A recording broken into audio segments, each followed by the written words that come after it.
Olá, você leu o meu artigo que foi publicado semana passada em 20 jornais?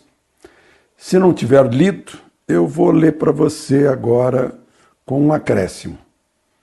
Comentário nas entrelinhas. Então vamos lá. O artigo se chama O Flanelinha e o Navio. Você já vai entender por que tem esse título. Domingo último, que foi o outro domingo, o presidente da República foi ao cemitério para o enterro da mãe de um ex-funcionário do seu gabinete de deputado federal.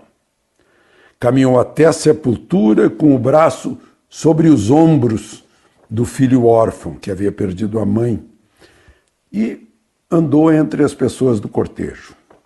3 dias antes, já havia ido a uma favela construída sobre um antigo lixão, a cidade estrutural, para retribuir a visita que recém lhe fizera no Palácio do Planalto aquela menina usada por uma fake news, em que supostamente ela recusava o cumprimento do presidente.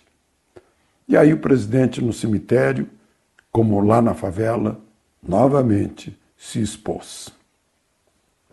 Essas últimas saídas do presidente mostram que nem o cargo maior da República, nem a facada do ex-PSOL Adélio Bispo mudaram o seu modo de ser Bolsonaro.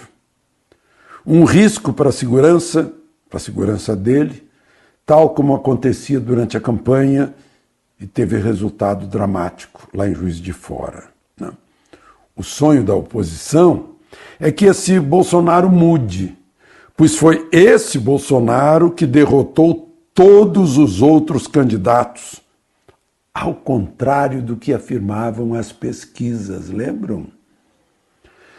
Derrotou as pesquisas e os que pensavam com arrogância que poderiam conduzir a cabeça do eleitor. Com as redes sociais, o eleitor se libertou, eu escrevi aqui. É uma mudança, né? Antes o eleitor ficava aí recebendo marqueteiro, as grandes redes, muito noticiário. Depois veio a rede social. E o eleitor encontrou outros caminhos para se informar. Volto ao artigo. Nesses 4 meses de governo, o que se tem visto e ouvido é que os opositores parecem estar ainda em campanha, num terceiro turno, com sede de vingança pela derrota nas urnas. Isso é uma coisa que Freud explica. O estilo aprovado nas urnas virou o governo do país, mas muita gente gostaria que o setor público federal continuasse com os velhos vícios. Para quê? Para manter as mamatas, os cargos, os benefícios, a pregação destrutiva do país.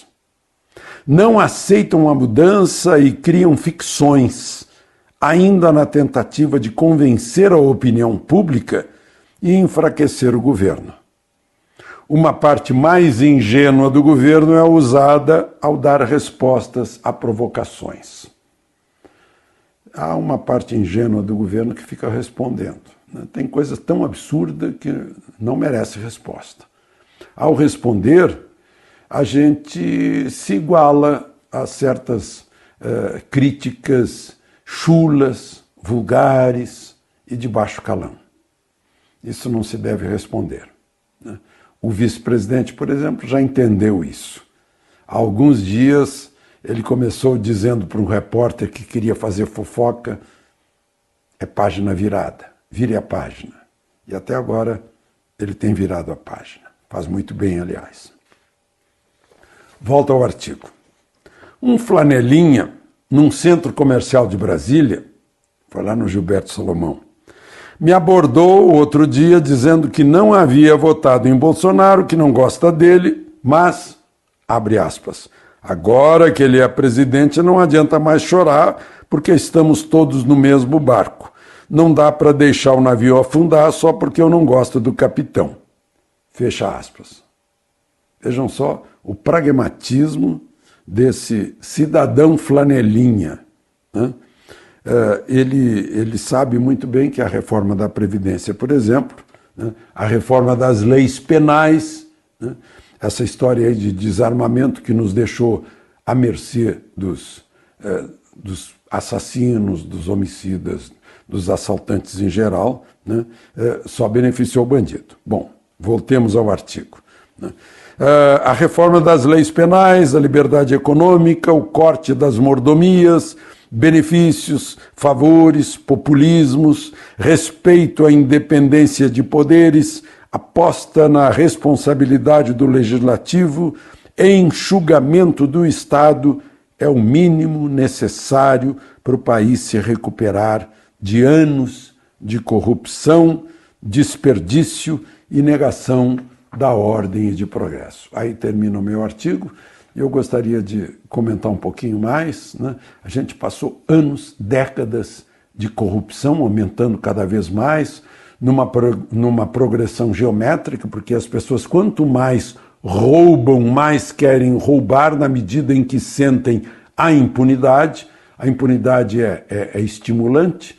E aí, com a impunidade, a gente sente falta de leis mais rígidas. É o que Moro propôs ao Congresso Nacional. E é o que os nossos deputados e senadores precisam decidir, né? A gente os nomeou para ter mais paz, né? E não para ter a supremacia dos bandidos a nos amedrontar. A gente fez a eleição desse governo exatamente para que promessas como a diminuição do tamanho do Estado, como liberdade econômica, como segurança, como equilíbrio das contas públicas sejam solucionadas, né? Mal começou o governo, né? Os derrotados não param de reclamar do governo, para dar a impressão assim que isso tudo, essas mudanças vão fracassar. Essa é a tentativa, né? Passar essa ideia para uma maioria, né? A maioria se manifestou na eleição, foram 58 milhões de votos, 11 milhões a mais que os adversários, né? No segundo turno. Então, tenta-se passar essa ideia de que o país não quer essas mudanças, não quer segurança pública, não quer moralidade no serviço público, não quer um Estado menor que possibilite que o país real, o país liberal, o país privado cresça, né? Você cresça, a sua empresa cresça e possa empregar mais. Tem muita gente que não quer isso.